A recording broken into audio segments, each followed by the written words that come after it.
তো আমাদের ট্রানজিস্টর নিয়ে কাজ করতেছিলাম। ট্রানজিস্টরে আমরা দুই ধরনের রিপ্রেজেন্টেশন দেখছি।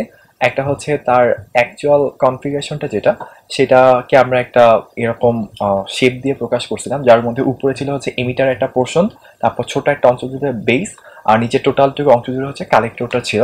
ওটা হচ্ছে অ্যাকচুয়ালি দেখতে কীরকম সেটা। তারপর আমরা একটা সার্কিটের রিপ্রেজেন্টেশনের জন্য একটা সিম্বলিক্যাল রিপ্রেজেন্টেশন দেখছিলাম ট্রানজিস্টরে বিজিটি দিয়ে। এবং আমরা ওইটা তিন ধরনের কনফিগারেশনে দেখে আসছি। একটা ছিল হচ্ছে common base, common emitter, common collector. তো ওই জিনিসগুলোকে আরেকটা ভাবে রিপ্রেজেন্ট করা যায়, সেটা হচ্ছে অলমোস্ট এরকম। হ্যাঁ, এটা অলমোস্ট এই জিনিসটা আসলে সিম্বলিক্যাল রিপ্রেজেন্টেশন আর অ্যাকচুয়াল সেটার ফিগার, এই দুইটার একটা মাঝামাঝি একটা প্রকাশ বলা যায়। যে এখানে আমাদের দেখা যাচ্ছে তিন টার্মিনাল বিশিষ্ট যে জিনিস, থ্রি টার্মিনাল ডিভাইসটার আমাদের এখানে রিপ্রেজেন্ট করা হয়েছে, যে কালেক্টর, বেস আর এমিটার তিনটা অংশ। এবং খেয়াল করলে আমরা দেখতে পারবো যে অর্ধেকেরও বেশি জায়গা জুড়ে আসলে কালেক্টর আছে। অ্যাকচুয়ালি কিন্তু তাই হয়, অর্ধেকের বেশি জায়গা জুড়ে কালেক্টর থাকে, অল্প একটু জায়গা জুড়ে বেস, বাকি অল্পটুকু হচ্ছে এমিটার। এবং তিনটা পোর্শন থেকে তিনটা তার বের হয়ে আসছে বা তিনটা টার্মিনাল বের হয়ে আসছে। এইখান থেকে হচ্ছে আমরা এটাকে বলি থ্রি টার্মিনাল ডিভাইস। তো এটাকে এনপিএন এভাবেও করা যায়, অথবা পিএনবি এভাবেও বায়াসিং করা যায়। এই দুইটা বায়াসিং এর উপর ভিত্তি করে আমরা এই দুটা জিনিসকে রিপ্রেজেন্ট করতে পারি। তো এবার হচ্ছে আমাদের চ্যাপ্টারের এই পর্যন্ত আমরা যা যা কিছু শিখে আসছি, তার মধ্যে সবচেয়ে ইম্পর্টেন্ট টপিকটা আমরা এখন ডিসকাস করব, যা হচ্ছে অ্যাম্প্লিফিকেশন। তো আমরা অবশ্যই অ্যাম্প্লিফিকেশন কাজটা করতেছি হচ্ছে একটা ট্রানজিস্টরকে ইউজ করে। আমি হচ্ছে আমরা এখানে ইন্টার বইতে বিজিটি, বাইপোলার জাংশন ট্রানজিস্টর, এটাকে ইউজ করে হচ্ছে আমরা অ্যাম্প্লিফায়ার কীভাবে তৈরি করা হয় সেটা শিখবো। অ্যাম্প্লিফায়ার তৈরি করার অর্থ হচ্ছে যে যেমন আমাদের সামনে যখন মাইক থাকে, আমরা যখন মাইকে কথা বলি, ছোট্ট একটা কথাকে আমরা অনেক বড়, অনেক লাউডলি শুনি। তো এই জিনিসটা অ্যাকচুয়ালি কীভাবে ঘটে সেটা হচ্ছে আমাদেরকে এখন বোঝা লাগবে। তো তার আগে এটা বোঝার জন্য আমাদেরকে দেখতে হবে যে ট্রানজিস্টর আসলে কী প্রপার্টি মেনটেন করে চলে, তার ফান্ডামেন্টাল ক্যারেক্টারিস্টিক্সটা কীরকম। তো আমরা যদি এখন একটা কমন এমিটার সার্কিট নিয়ে কাজ করি, যার কনফিগারেশনটা আমরা আগে অনেকবার আঁকছি। তো এইভাবে হচ্ছে জিনিসটাকে, সার্কিটটাকে তৈরি করা হয়। এবং আমরা যে ইনপুট সিগন্যালটাকে অ্যাম্পলিফাই করতে চাই, তাকে হচ্ছে আমরা এখানে একটা ভোল্টেজ সোর্স এটাকে অ্যাপ্লাই করি। এই ভিবিই আর ভিসি এগুলো হচ্ছে বায়াসিং ভোল্টেজ, এগুলো হচ্ছে ডিসি। ডিসি ভোল্টেজকে কিন্তু আমরা অ্যাম্পলিফাই করি না। ডিসি জাস্ট একটা নর্মাল, ডিসি ভোল্টেজকে আসলে আমরা সিগন্যালও বলি না। সিগন্যাল হইতে হলে অবশ্যই সেটাকে একটা এসি সিগন্যাল বা ভ্যারিয়েবল, যার মধ্যে ভ্যারিয়েশন নাই, সেটা কোনো সিগন্যালই হতে পারে না। লাইক আমি যদি একটা কথা বলি যে এরকম একটা সাউন্ড হচ্ছে পি, এটা জাস্ট একটা সবসময় কনস্ট্যান্ট একটা ভ্যালু দিতেছে, এর মধ্যে কোনো আসলে কোনো ইনফরমেশন থাকতে পারে না। যেমন আমি এখন কথা বলতেছি, কথাগুলোর মধ্যে ফ্রিকোয়েন্সি চেঞ্জ হচ্ছে, অ্যাম্পলিটিউড চেঞ্জ হচ্ছে, এর মাধ্যমে আপনারা একটা কথা শুনতে পারতেছেন। সো যদি কোনো ভ্যারিয়েশনই না থাকতো, এটা কোনো আসলে সিগন্যালই হতো না, এবং এটাকে অ্যাম্পলিফাই করারও কোনো প্রশ্নই আসতো না। সো অবশ্যই অ্যাম্পলিফাই করতে হলে এটাকে একটা ভ্যারিয়েবল কিছু হইতে হবে, যেটা কিনা হইতে পারে একটা এসি সিগন্যাল। তো আমরা সেটাই চিন্তা করতেছি, এখানে আমরা একটা এসি সিগন্যাল ভ্যারিয়েবল যেটা, সেটাকে আমরা এখানে অ্যাপ্লাই করতেছি। আর এই দুটা জিনিসের কাজ কি? এই দুটো জিনিসের কাজ হচ্ছে, আমরা একটু আগে বলে আসছিলাম যে আমাদের যদি একটা ট্রানজিস্টরকে অপারেট করতে হয়, চারটা মুড থাকে। এর মধ্যে অ্যাম্পলিফাই করতে হলে অবশ্যই তাকে ফরওয়ার্ড অ্যাক্টিভ মুডে রাখতে হবে। আর ফরওয়ার্ড অ্যাক্টিভ মুডে রাখার মেইন প্রপার্টি হচ্ছে এরকম, যে ইনপুট ডায়োডটাকে অলওয়েজ রাখতে হবে ফরওয়ার্ড বায়াসে, আউটপুট রাখতে হবে রিভার্স বায়াস, অর্থাৎ আউটপুট ডায়োডটাকে রাখতে হবে রিভার্স বায়াসে। সো এই সিগন্যালটা যেটা, এটা কিন্তু অটোমেটিক্যালি চেঞ্জ হবে, কখনো পজিটিভ হবে, নেগেটিভ হবে, এটার উপর ভিত্তি করে কিন্তু এটা সবসময় ফরওয়ার্ড বায়াস নাও থাকতে পারে। এই জন্য আমরা জোর করে একটা ডিসি ভোল্টেজ দিছি, যেন এই ডিসি ভোল্টেজটা অলওয়েজ এই ডায়োডটাকে ফরওয়ার্ডে রেখে দেয়, আর এইখানে যে ডিসি ভোল্টেজটা, এ যেন অলওয়েজ এটাকে রিভার্সে রেখে দেয়। তো এই কাজটা করার জন্য আসলে এই দুইটা ডিসি ভোল্টেজকে অ্যাড করা হয়েছে। আর মাথায় রাখতে হবে অবশ্যই যে এই ডিসি ভোল্টেজগুলোর তুলনায় আমি যেই সিগন্যালটা নিয়ে কাজ করতেছি, অর্থাৎ যাকে আমি অ্যাম্পলিফাই করতে চাই, তার ম্যাগনিটিউড কিন্তু অনেক অনেক কম হইতে হবে। সে ফর এক্সাম্পল, আমাদের যদি এই জিনিসটার ভ্যালু 0.7 ভোল্ট হয়, আমি হয়তো এখানে কোনো মিলি ভোল্ট রেঞ্জের কাউকে নিয়ে কাজ করব, অর্থাৎ 0.7 মিলি ভোল্ট বা 2 মিলি ভোল্ট, 3 মিলি ভোল্ট, অনেক ছোট একটা সিগন্যালকে নিয়ে কাজ করব। এটার মেইন কারণ কি? এটার মেইন কারণ হচ্ছে এই জায়গায় যে এইটার ভ্যালু যাই হোক না কেন, তার উপর এই জিনিসটার মানে এইটার ভ্যালু, ইনপুট সিগন্যালের ভ্যালুটা যাই হোক না কেন, সেটার উপর ডায়োডের ফরওয়ার্ড হওয়া রিভার্স হওয়াটা নির্ভর করবে না। এই জিনিসটা হলো অনেক বড় 0.7, ওইটার কারেসপন্ডিংয়ে 2 মিলিভোল্ট বা 3 মিলিভোল্ট এগুলো খুবই ছোট। সো 2 মিলিভোল্ট অ্যাড হলেও আসলে ফরওয়ার্ড বায়াসেই থাকবে, আর সাবট্রাক্ট হলেও আসলে ফরওয়ার্ড বায়াসেই থাকবে। এই হচ্ছে আমাদের জিনিসগুলো অ্যাপ্লাই করার বা ডিসি ভোল্টেজগুলো অ্যাড করার মেইন কারণ। এবার আমাদেরকে একটু দেখতে হবে যে ট্রানজিস্টর যখন কাজ করে তার ফান্ডামেন্টাল প্রপার্টিগুলো কিরকম বা ক্যারেক্টারিস্টিক্সটা কিরকম। এখানে এক্স এক্সিস বরাবর আঁকা হয়েছে আসলে ভি ইন, মানে আর কি আমি এখান থেকে যেই সিগন্যালটা দিতেছি সেই সিগন্যালটাই কিন্তু শুধু না, বরং এই সিগন্যালটা এবং এটার সাথে অ্যাড হওয়া ভিবিই ডিসি বায়াসিং ভোল্টেজ, এই দুইটার সমষ্টি যেটা সেটাই আসলে আমার ইনপুট আকারে যাচ্ছে। তো এই দুইটার সমষ্টি যে ভোল্টেজটা ওটাকে আমি এক্স এক্সিস বরাবর রাখছি, আর ওয়াই এক্সিস বরাবর হচ্ছে আমার আউটপুট কারেন্ট। আমরা আউটপুটটা নিতেছি হচ্ছে কালেক্টরের মধ্যে যে রোধ তার অ্যাক্রসে আমরা আউটপুটটা নিতেছি। সো ওর মধ্যে যে কারেন্টটা ফ্লো হচ্ছে IC collector current, that is our output current. এবার আমরা যদি দেখি যে প্রথমে যদি আমরা এই ভোল্টেজটা খুবই কম রাখি, খুবই খুবই ছোট রাখি, তাহলে দেখা যাবে কি যে জিনিসটা হচ্ছে রিভার্স বায়াসে থাকবে। যদি এটা রিভার্স বায়াসে থাকে তাহলে এটার মধ্যে কোনো কারেন্টই যাবে না। কারেন্টই যদি না হয় তাহলে আমাদের আউটপুট কারেন্টটা হচ্ছে জিরো। তো আমাদের যখন প্রথমে ভোল্টেজ খুবই ছোট তখন আমার আউটপুট কারেন্টটা জিরো।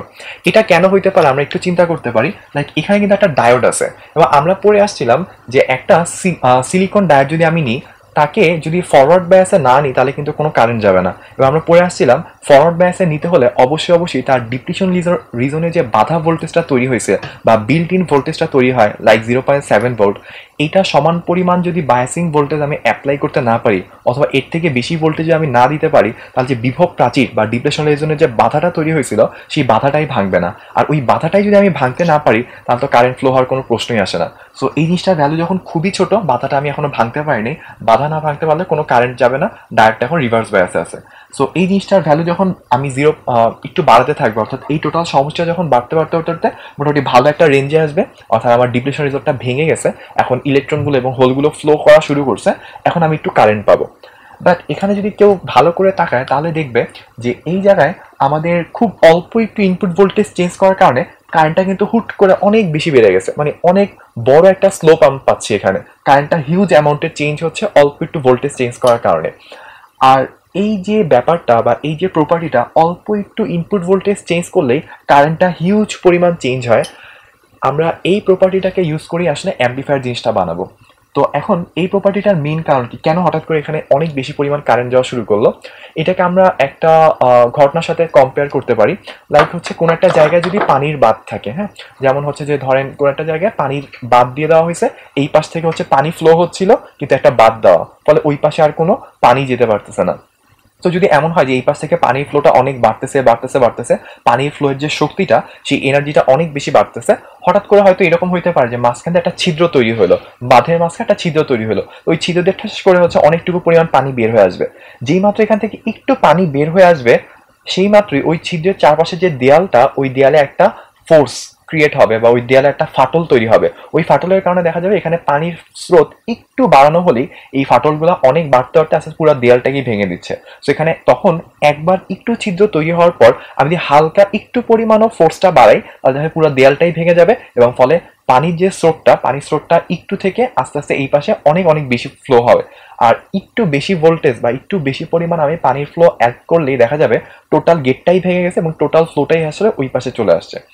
এইখানেও হুবহু সেম ব্যাপারটাই ঘটতেছে, যে এখানে যখন আমার প্রথমে এই ইনপুট ভোল্টেজটা বাড়াতে প্রায় 0.7-এর কাছে আমি করে ফেলছি, তখন আসলে বিভব যে প্রাচীরটা সেটা আসলে ভাঙা শুরু করছে। ওইটা যখন ভাঙা শুরু করছে কারেন্ট আস্তে আস্তে বাড়া শুরু করছে, এবং এই জায়গাটায় আসলে পুরো প্রাচীরটা ভাঙতেছে, বা হচ্ছে যে আমাদের যে ক্যারিয়ারগুলো, হোলগুলো এদিকে যেতে পারতেছে না, ইলেকট্রনগুলো এদিকে আসতে পারতেছে না, ওই বাধাটা এখন দূর হওয়া শুরু করছে। যখন আমি এই ভোল্টেজটা এইভাবে বাড়াচ্ছি তখন যেটা হচ্ছে যে আস্তে আস্তে যতগুলো হোল ছিল বা যতগুলো ফ্রি ইলেকট্রন ছিল সবগুলোই অ্যাক্টিভ হওয়া শুরু করছে। অ্যাক্টিভ হতে একটা সময় আসবে যে যেমন একটু আগে পানির স্রোতটা আস্তে আস্তে এমন হতো যে পুরো দেয়ালটাকেই যখন বা পুরো বাঁধটাকেই যখন ভেঙে দিবে টোটাল পানির স্রোতটা এই পাশে ফ্লো হওয়া শুরু করবে। ঠিক একই রকম ভাবে যখন পুরো বাধাটাই ভেঙে যায় তখন যতটুকু ক্যারিয়ার ছিল, যতটুকু হোল এবং ইলেকট্রন ছিল সবগুলোই যখন ফ্লো হওয়া শুরু করছে তখন আমি টোটাল পানি স্রোতের মতো টোটাল ফ্লোটাই পেয়ে গেছি। টোটাল ফ্লো যদি আমি পেয়ে যাই তাহলে কারেন্টের মানটা কিন্তু ফিক্স হয়ে যাবে। এরপর আমি ইনপুট ভোল্টেজটা যতই বাড়াই না কেন আমার কিন্তু আর কারেন্ট বাড়ার কোনো অপশন নাই, কারণ আমরা বুঝতেই পারছি একবার যখন পুরো পানির বাঁধটা ভেঙে যাবে, যতক্ষণ পর্যন্ত বাঁধ ভাঙে নাই, ভাঙতেছিল, ততক্ষণ পর্যন্ত এই পাশে হচ্ছে ছিদ্রগুলো দিয়ে পানির স্রোতের পরিমাণ বা পানির ফ্লোয়ের পরিমাণ বাড়তেছে। বাট পুরো বাঁধটাই যদি ভেঙে যায় তাহলে কিন্তু যা আসতেছিল সেটাই বের হয়ে যাবে। তারপর আমি যাই করি না কেন আর কিন্তু স্রোতের ফ্লো বা স্রোতের পরিমাণ ওই পাশে বাড়ানো, পানির ফ্লোয়ের পরিমাণ ওই পাশে বাড়ানোর আর কোনো চান্স নাই।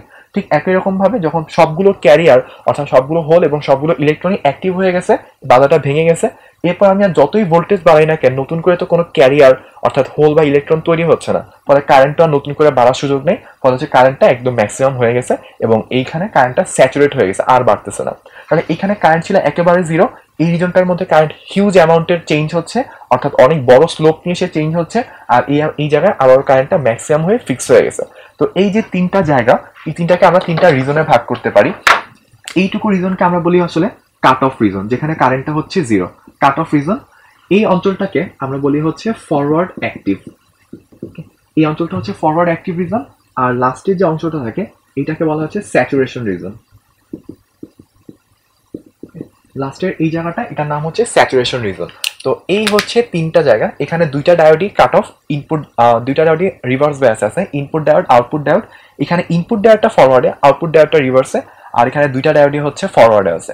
সো এই যে মাঝখানের এই অঞ্চলটা যেখানে কিনা ইনপুট ভোল্টেজের হালকা পরিমাণ চেঞ্জ করলেই আউটপুট কারেন্টটা অনেক পরিমাণ চেঞ্জ হয়, এই প্রপার্টিটাকে ইউটিলাইজ করেই হচ্ছে আমরা অ্যাম্পলিফায়ার তৈরি করব। এখন আমরা দেখবো সেটা কিভাবে হয়। সো আমাদের অ্যাম্পলিফিকেশনের কাজ আমরা যদি করতে চাই তাহলে প্রথমত হচ্ছে আমাদের ট্রানজিস্টরের ক্যারেক্টারিস্টিক্সটা বোঝা লাগবে, যেটা আমরা অলরেডি ট্রাই করছি, যে আমাদের ইনপুট ভোল্টেজের সাথে সাথে আমাদের কালেক্টর কারেন্টটা কীভাবে চেঞ্জ হচ্ছে সেটা নিয়ে আমরা গ্রাফিক্যাল রিপ্রেজেন্টেশনটা দেখছি। এবার আমাদের একটু দেখতে হবে যে ইনপুটে আমরা যে সিগন্যালটাকে অ্যাপ্লাই করতেছি, তো সেই সিগন্যালটা আসলে দেখতে কীরকম হয় সেটা আমরা একটু দেখব। প্রথম কথা, আমরা যে এখানে একটা ভিবি অ্যাপ্লাই করছিলাম, সো সেই ভিবিটাকে টাইমের সাথে সাথে আমরা এইভাবে দেখতে পারি যে যতই টাইম চেঞ্জ হোক না কেন ভিবির মানটা কিন্তু অলওয়েজ কনস্ট্যান্ট, একটা পিওর ডিসি ভোল্টেজ, যার ভ্যালু হচ্ছে অলমোস্ট 0.7 মতো রাখা হয় যদি এটা হয়ে থাকে একটা সিলিকন ডায়োড বা সিলিকন দিয়ে যদি আমরা ট্রানজিস্টরটা তৈরি করে থাকি। আর যদি আমি এটার এই পার্টটা দেখি যে ইনপুট ছোট ভোল্টেজটা যেটাকে আমরা আসলে অ্যাকচুয়ালি অ্যাম্পলিফাই করতে চাই, সেটার ম্যাগনিটিউড থাকে খুবই কম। আমি এখানে আমার এক্সাম্পলের সুবিধার্থে ধরছি এটার ম্যাগনিটিউড হচ্ছে 0.25 ভোল্ট। সো এটা হচ্ছে আমার ইনপুট ভোল্টেজটা যেটা আমার চেঞ্জ হচ্ছে। তো এখন যখন আমরা এখানে কাজ করব তখন এই ভিবিই আর ভিইন এই দুটা যে ভোল্টেজ সোর্স এটা কিন্তু সিরিজে আছে। সো এই দুটা হচ্ছে একত্রে যেহেতু আছে তারা হচ্ছে যুক্ত হয়ে টোটাল ইনপুট ভোল্টেজটা তৈরি করবে। সো এই ভোল্টেজের সাথে এই ভোল্টেজে যখন যোগ হবে, যোগফল আকারে যে টোটাল সিগন্যালটা আমি পাবো সেটা হবে এই লাল কালারের রেখাটা বা লাল কালারের সিগন্যালটা। সো দেখেন 7 এর সাথে 0.25 যুক্ত হয়ে সর্বোচ্চ 7.25 পর্যন্ত আসতে পারে, বা বিয়োগ হয়ে সর্বনিম্ন 6.75 পর্যন্ত আসতে পারে। সো এই হচ্ছে সিগন্যালটা যেটা হচ্ছে আমাদের আমি ইনপুট আকারে দিচ্ছি। সো এবার আমরা করলাম কি, এই ইনপুট যে সিগন্যালটা, এই সিগন্যালটাকেই এটা কার সাথে আঁকা হয়েছিল, টাইমের সাথে সাথে ইনপুট সিগন্যালটাকে আঁকছি। সো এবার করলাম কি, এই সিগন্যালটাকে ধরে আমি 90 ডিগ্রি ঘুরায় তারপর হচ্ছে এখানে অ্যাপ্লাই করলাম। এই হুবহু সেম সিগন্যালটাকে আমি এখানে ধরে নিয়ে এখানে হচ্ছে 90 ডিগ্রি ঘুরায় তারপর অ্যাপ্লাই করলাম। সো তাহলে এখানে হচ্ছে আমাদের একটা সিগন্যাল পাবো, ইনপুট সিগন্যালটা এটা হচ্ছে টাইমের সাথে সাথে ইনপুট সিগন্যালটা এইভাবে চেঞ্জ হচ্ছে। এই যে মাঝখানের পয়েন্টটা, এই পয়েন্টটা হচ্ছে 0.7 ভোল্ট যা কিনা ভিবি, আর এখান থেকে এই পয়েন্টটা হচ্ছে 7.25 ভোল্ট, আর এটা হচ্ছে আমাদের 6.75 ভোল্ট। আমি যদি একটু জুম করে লিখি এখানে, যেটা হচ্ছে আমাদের 7.25 ভোল্ট, এটা হচ্ছে আমাদের 6.75 ভোল্ট, আর এটা হচ্ছে আমাদের 7 ভোল্ট। আমি একটু ভুল করছি, 0.675, এটা হবে হচ্ছে 0.725 ভোল্ট। আর এখানেও একটু ভুল হয়েছে, সেটা হচ্ছে যে আমাদের এখানে 0.725, 0.675 এই ভোল্টেজগুলো হবে আসলে। ওকে, সো তাহলে আমরা যদি এখন কাজ করতে যাই যে আমাদের প্রপার্টিগুলো কিভাবে চেঞ্জ হচ্ছে, তাহলে দেখব যে 0.7 এর সাথে যখন আমার পজিটিভ সাইকেলে ইনপুট সিগন্যালটা যোগ হচ্ছে, চলে আসছে 0.725 ইনপুট সিগন্যালের মানটা, আর নেগেটিভ সাইকেলে চলে আসছে সর্বনিম্ন ভ্যালুটা 0.675। আচ্ছা, এখন দেখেন যখন আমাদের এই ইনপুট ভোল্টেজটা এই জায়গায় আছে, এটার কারেসপন্ডিং কারেন্টটা হচ্ছে এই জায়গায়, এই যে ঠিক এটার কারেসপন্ডিং কারেন্টটা হচ্ছে এই জায়গায়, আমি এতটুকু অ্যামাউন্টে একটা কারেন্ট পাবো। কিন্তু যখন আমার ইনপুট সিগন্যালটা পজিটিভ হাফ সাইকেলে আসে ম্যাক্সিমাম ভ্যালুতে, তখন আমার ইনপুটটা হয়ে যায় এই জায়গায়, তো এটার কারেসপন্ডিং কারেন্টটা কিন্তু অনেক বেশি, প্রায় স্যাচুরেশনের কাছাকাছি এটা চলে আসবে এই জায়গায়। আর যখন হচ্ছে আমার ইনপুট সিগন্যালটা নেগেটিভ সাইকেল আসে অর্থাৎ -0.25, তখন এটার কারেসপন্ডিং পয়েন্টটা হচ্ছে ইনপুটে এই জায়গায় এবং এটার কারেসপন্ডিং আউটপুট কারেন্টটা হচ্ছে এই জায়গায়। তো আমাদের ইনপুট যখন এইখান থেকে এখানে ভ্যারি করতেছে, কারেন্ট কিন্তু এইখান থেকে এখানে এই রেঞ্জে ভ্যারি করতেছে। তো আমার ইনপুট এই ছোট একটু রেঞ্জের মধ্যে যখন ভ্যারি করে, কারেসপন্ডিং কারেন্টটা এখান থেকে এখানে অনেক বড় একটা রেঞ্জে ভ্যারি করতেছে। এই কারেন্টটাকে যদি আমি আঁকি, এই কারেন্টটা দেখতে হচ্ছে এরকম কিছু একটা হবে। সো আমার তাহলে এখানে কি দেখলাম, যে ইনপুট ভোল্টেজটা যখন অল্প একটু ভ্যারি করতেছে, কারেসপন্ডিং কারেন্টটা কিন্তু অনেক বেশি ভ্যারি করতেছে। সো ইনপুটের অল্প একটু ভ্যারিয়েশনে কারেন্টটার হিউজ পরিমাণ ভ্যারিয়েশন, এই প্রপার্টিটাকে ইউজ করেই হচ্ছে আমরা সিগন্যালকে অ্যাম্পলিফাই করি। অনেকের কাছে মনে হতে পারে যে হয়তো ভাইয়া আমার সিগন্যালটা অ্যাম্পলিফাই করা হয়ে গেছে, এখানে একটা ছোট সিগন্যাল ছিল ওটাই তো ভাই এখন অনেক বড় হয়ে গেছে, তার মানে ভাই এটাই অ্যাম্পলিফিকেশন শেষ। বাট অ্যাকচুয়াল অ্যান্সার হচ্ছে না, এখানে অ্যাম্পলিফিকেশন শেষ হয় নাই। আমরা ইনপুট দিয়েছিলাম ভোল্টেজকে, তাহলে আমার আউটপুটটা ভোল্টেজে আসতে হবে, বাট আমরা কিন্তু আউটপুট দেখাইছি কারেন্টের জন্য। হ্যাঁ, যে ইনপুট ভোল্টেজের কারেসপন্ডিং কারেন্টটা অনেক বেশি চেঞ্জ হচ্ছে, ইনপুটটা হালকা একটু চেঞ্জ হয়েছে, বা ইনপুটের সিগন্যালের রেঞ্জ অনেক ছোট, আউটপুটের সিগন্যালের রেঞ্জ অনেক বড়, ফলে জিনিসটা অ্যাম্পলিফাই হয়ে গেছে বলেই মনে হচ্ছে। বাট আমাদেরকে এখন দেখতে হবে এই জিনিসটাকে ভোল্টেজের কারেসপন্ডিং ভোল্টেজ আকারেই সিগন্যালটাকে অ্যাম্পলিফাই কিভাবে করে, সেই জিনিসটাই হচ্ছে আমরা এখন দেখবো। তো আমরা ট্রানজিস্টরের কাজগুলো করতেছিলাম এবং ট্রানজিস্টরে যে আমাদের কমন এমিটার কনফিগারেশন দিয়ে যে অ্যাম্পলিফাই যেভাবে করতে হয়, সেটার ক্ষেত্রে আমরা খুব ইম্পর্টেন্ট একটা ক্যারেক্টারিস্টিক্স দেখে আসছি, যে ইনপুট ভোল্টেজের যখন ভ্যালুটা খুব অল্প একটু চেঞ্জ করা হয় ফরওয়ার্ড অ্যাক্টিভ রিজনে, তো তখন আমরা দেখে গেছিলাম যে আউটপুট কারেন্টটা খুব ভালো করে মানে খুব স্পিডে ভ্যারি করতেছিল এবং সেটার উপর ভিত্তি করে অ্যাম্পলিফায়ার তৈরি করা হবে এরকম আমরা বলছিলাম। এবং আমরা দেখছিলাম যে ভোল্টেজ সিগন্যালটার অল্প একটু চেঞ্জের কারণে কারেন্টে অনেক বড় একটা কারেন্টের চেঞ্জ আমরা পেয়ে যাচ্ছিলাম। সো ওইটাকেই যদি আমি ভোল্টেজ আকারে রিপ্রেজেন্ট করি, তাহলে দেখেন আমাদের এই হচ্ছে সেই কমন এমিটার সার্কিটটার আরেকটা রূপ। তো এখানে ওই যে ভিবিই ছিল এবং ইনপুট ভোল্টেজটা ছিল তাদের কম্বিনেশন আকারে টোটাল ইনপুট ভোল্টেজ, আর এদিক দিয়ে রোধের পরে এই পয়েন্টটা থেকে হচ্ছে আমি আউটপুট নিতেছি। সো এখানে ভিসি এটা আসলে ওই ভিসিই কে রিপ্রেজেন্ট করে, অর্থাৎ যেটাকে আমরা আগে ভিসিই বলতাম ওইটাকে এখন আসলে আমরা ভিসি বলতেছি। সো প্রথমে যদি আমি একেবারেই এখানে ভোল্টেজ কম দিই, অর্থাৎ ইনপুট ভোল্টেজ যদি খুবই ছোট হয়, তাহলে যেটা হবে সেটা আসলে এদিক দিয়ে কোনো কারেন্টই যাবে না, ফলে এদিক দিয়ে যদি কোনো কারেন্টই না যায় আইসি আরসি এটা জিরো হবে, ফলে টোটাল ভোল্টেজটাই হচ্ছে আমি আউটপুট আকার পেয়ে যাবো, অর্থাৎ টোটাল ভিসিকে আমি ভি আউটপুট আকার পেয়ে যাবো।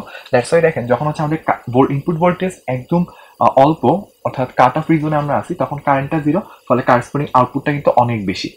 কিন্তু যখন হচ্ছে আমাদের ফুল অ্যামাউন্টের কারেন্ট ফ্লো করা শুরু করবে, অর্থাৎ এটা যখন ফরওয়ার্ড ব্যাসে চলে আসবে, অর্থাৎ স্যাচুরেশন রিজনে যখন আমরা চলে যাব, হিউজ পরিমাণ যদি কারেন্ট ফ্লো করে, তাহলে এটার মধ্যে দিয়ে হিউজ পরিমাণ ভোল্টেজ ড্রপ হয়ে যাবে। আইসিআরসি যদি অনেকটুকু পরিমাণ বিয়োগ চলে যায়, তাহলে আউটপুট ভোল্টেজটা কিন্তু অনেক ছোট হয়ে যাবে। এই জন্য যদি আমরা দেখি যে স্যাচুরেশন রিজন যখন চলে আসবো, এই জন্য কারেসপন্ডিং আউটপুট ভোল্টেজটাও কিন্তু খুবই অল্প। এখন আমরা যখন ইনপুট ভোল্টেজটা খুব অল্প একটু রেঞ্জে চেঞ্জ করতেছি, তখন হচ্ছে আউটপুট ভোল্টেজটা দেখা যাচ্ছে হিউজ অ্যামাউন্টে চেঞ্জ হচ্ছে, অর্থাৎ একই সিগন্যাল আগে হচ্ছে জাস্ট অল্প একটু ছোট রেঞ্জে চেঞ্জ হতো, ওইটা এখানে কারেসপন্ডিং অনেক বড় রেঞ্জে চেঞ্জ হচ্ছে। অর্থাৎ লাইক একটা কথা বলা হচ্ছে খুব ছোট করে, সেই কথাটাকে অনেক লাউডলি শোনা যাচ্ছে। কেন লাউডলি শোনা যাবে? বিকজ আমরা একটা জিনিস জানি, সেটা হচ্ছে আমরা ফার্স্ট ইয়ারের চ্যাপ্টার 9 তরঙ্গতে পড়ে আসছিলাম, সূত্রটা ছিল এরকম, আই তীব্রতা is equals to twice pi square A square F square rho V. এই ছিল হচ্ছে বিস্তার আর আই ছিল তীব্রতা। সো বিস্তার যত বড় হয় সিগন্যালের ইন্টেন্সিটি হচ্ছে তত বেড়ে যায়। তো আমরা যেখানে যেটা করতে পারছি সেটা আসলে ইনপুট সিগন্যালের তুলনায় আউটপুট সিগন্যালের অ্যাম্পলিটিউডটা বিস্তারটা অনেক বেশি বাড়ায় দিছি, ফলে কারেসপন্ডিং ইন্টেন্সিটি অনেক বেড়ে যাবে। আর এটাকে আমরা বলতে চাই আসলে এই সিগন্যালটাকে অ্যাম্পলিফাই করা। তাহলে আমরা এখানে ইনপুট সিগন্যালের হালকা একটু চেঞ্জ করার মাধ্যমে আউটপুট সিগন্যাল হুবহু দেখতে সেম, বাট হিউজ পরিমাণে চেঞ্জ করে ফেলছি। এই জিনিসটাকে বলা হচ্ছে অ্যাম্পলিফিকেশন। এবং একটা জিনিস খেয়াল রাখবেন যে এখানে ইনপুটে যখন হচ্ছে বাড়তে থাকে, আউটপুটে কিন্তু কমতে থাকে, অর্থাৎ এইটার কারেসপন্ডিং আউটপুটের ভোল্টেজটা হচ্ছে এই জায়গায়। ইনপুট যখন বাড়ে আউটপুট কিন্তু কমতেছে, আবার ইনপুট যখন হচ্ছে কমতেছে আউটপুট হচ্ছে বাড়তেছে। কেন? কারণ আমরা এখানেই দেখতে পারি যে ইনপুট যত আমি বাড়াই তত হচ্ছে আমার আইসিটা বাড়ে, আইসি যত বাড়ে ভি আউটটা হচ্ছে তত কমে। সো আমার ইনপুট যদি বাড়ে তাহলে আইসি বাড়বে, আর আইসি বাড়লে হচ্ছে ভি আউটপুটটা কমবে। তাহলে এটাই আমরা এখানে দেখলাম যে ইনপুটটা যখন এইদিকে বাড়তেছিল, এই পয়েন্ট থেকে সামনের দিকে যখন বাড়তেছে, কারেসপন্ডিং আউটপুটটা হচ্ছে কমতেছে, আবার এখানে যখন ইনপুটটা কমতেছে কারেসপন্ডিং আউটপুটটা বাড়তেছে। বাট আলটিমেট রেজাল্ট হচ্ছে যে ইনপুট সিগন্যালটা যেরকম দেখতে, আউটপুট সিগন্যালটা দেখতে হুবহু একই রকম, বাট ইনপুট সিগন্যালের তুলনায় আউটপুট সিগন্যালের অ্যাম্পলিটিউড যেহেতু অনেক বেশি বেড়ে গেছে, ফলে আমরা বলতে পারি যে সিগন্যালটা অনেক বেশি আকারে অ্যাম্পলিফাই হয়েছে বা অনেক বেশি আকারে বড় হয়ে গেছে, আর দিস ইজ কল্ড অ্যাম্পলিফিকেশন।